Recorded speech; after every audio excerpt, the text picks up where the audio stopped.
Bulavinaka and a warm welcome to you all. I would like to take you through our room status calculation exercise that I've downloaded into your Moodle shell. I hope that you've created your arrivals report and also your departure reports. Okay. Let's have a look at our initial room status. Initial room status. Okay, that was prepared on the 14th of May 2020 at 23:30 100 hours. Okay, you are required to then prepare the arrivals report for 15:05 and also the departure reports and updated room status as at 20:45 100 hours on the 15th of May. If you have a look at the first column, we have the room numbers. Second column is our room type, the room status, that is housekeeping status, guest name, number of packs, front office status, and the arrivals that are coming in. The very last column is your departure date. Departure date for all in-house guests, not for the arrival guests, but for in-house guests. Now let's have a look at the arrival list. Okay, all guests that are highlighted in yellow, it should reflect on your arrival list, and all guests that is highlighted in blue towards the far end that are departing on 15:05, they are your departure guests that are departing on 15:05. Okay, so that's your arrival list and that is your departure list. Now the updated room status.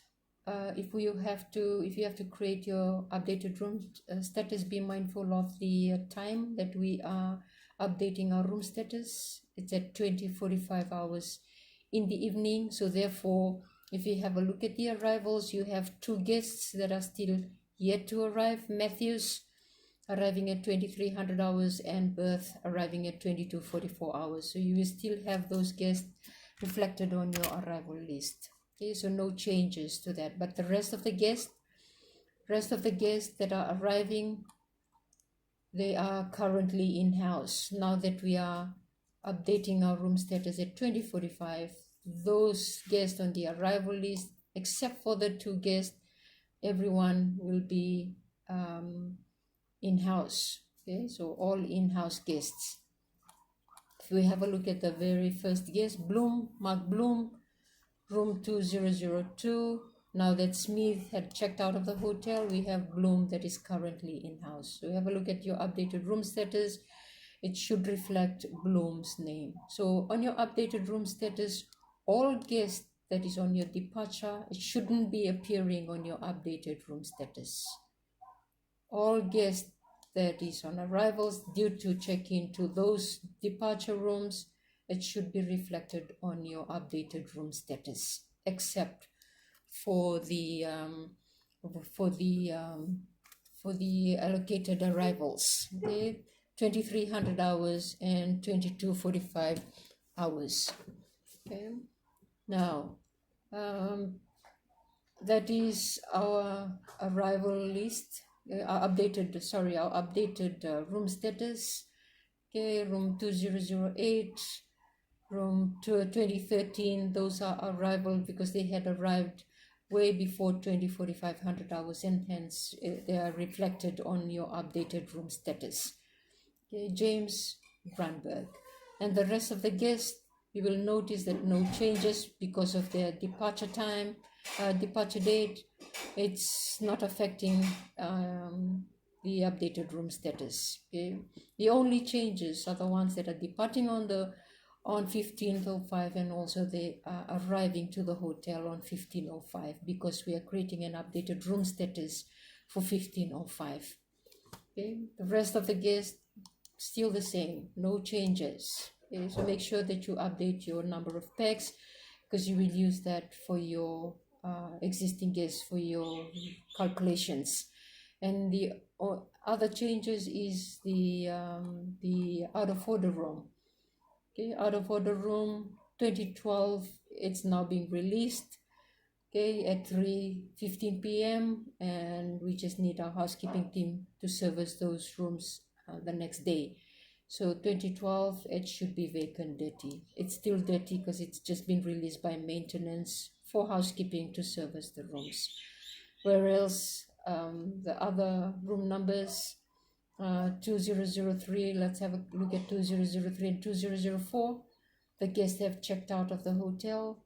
Okay, so therefore no arrival guest. It's not blocked for any arrival guest, so therefore it is vacant, clean. Okay, that is your housekeeping status, and that is the front office status. Now, from the updated room status, we are to calculate. Let's move on to part 2 of the calculations. We are calculating the occupancy percentage, double occupancy factor, room revenue, average guest rate, and average room rate. For the occupancy percentage, your formula, which has been downloaded into your Moodle shell, it's rooms occupied divided by the total rooms available. Total rooms occupied, if you have a look at your updated room status, all your occupied OCs and ODs, occupied clean and occupied dirty rooms, that is your total rooms occupied. Okay, so if you have, let's count that, 1, 2, 3, 4, 5, 6, 1, 2, 4, 6, 7, 8, 9, 10, 11, 12, 13, 14, 15, 16. So your TRO is 16, and then your total number of guests that are currently in house after you've updated your room status, 30 adults and 9 children. So therefore, altogether you have 39 number of existing guests. So by using your formula, this is how you calculate your occupancy percentage. Total rooms occupied 16 divided by 22. The rooms available, that is referring to the total number of rooms that this hotel has. Okay, so 1, 2, 22. Therefore, total rooms available to sell in this hotel is 22. So 16 divided by 22 multiplied by 100 over 1, it's giving us a very good occupancy percentage of 72%. For double occupancy factor, in this case, we are trying to determine the ratio of 2 guests staying in one room. So we need the existing guests, the number of existing guests divided by the total rooms occupied in your hotel. That's from the updated room status. So 39 total existing divided by 16, our double occupancy factor is 243. Room revenue, you multiply by the rate. Okay, the rate multiplied by the total rooms that is occupied on your updated room status. I'll give you just one example for business room. The room rate is $150. Okay, and your updated room status. Have a look at your OCs and OD. 1, 2, 3, 4. So only 4 occupied rooms on a business room type.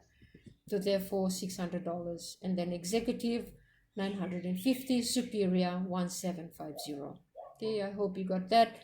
For the total room revenue, you just need to multiply the rate by the occupied rooms, occupied dirty or occupied clean. Okay, business room, if you go back to the updated room status, I'm just giving you an example for business room. Look at the OCs and OD, 1, 2, 3, 4. Business room, we are multiplying that by the rate, and that should give us the total room revenue for business room type. For executive room type, 5, superior room type, 7. The total room revenue is 3,300. We need that for the next 2 calculations. Okay, so if that's incorrect, your 2 calculations will be incorrect. So 3,300, because we are trying to determine the ratio of the average room rate, we need the total rooms occupied. So you just need to divide that, and that is your average room rate. Very good. It looks good, 183. An average guest, because we are trying to determine the ratio of average of guests in our hotel. So we need our total existing guests, okay, over the total room revenue, which is 39, 84.61. 84.61 is our average guest rate. And that brings us to the end of our room status calculation. I will post another room status calculation, and then I hope that you can prepare your arrivals report, departure report, and also your updated room status, and also your calculation. So if you have any problem, you can contact me, and then we can discuss that on the Moodle chat page, or also or on you can send me an email.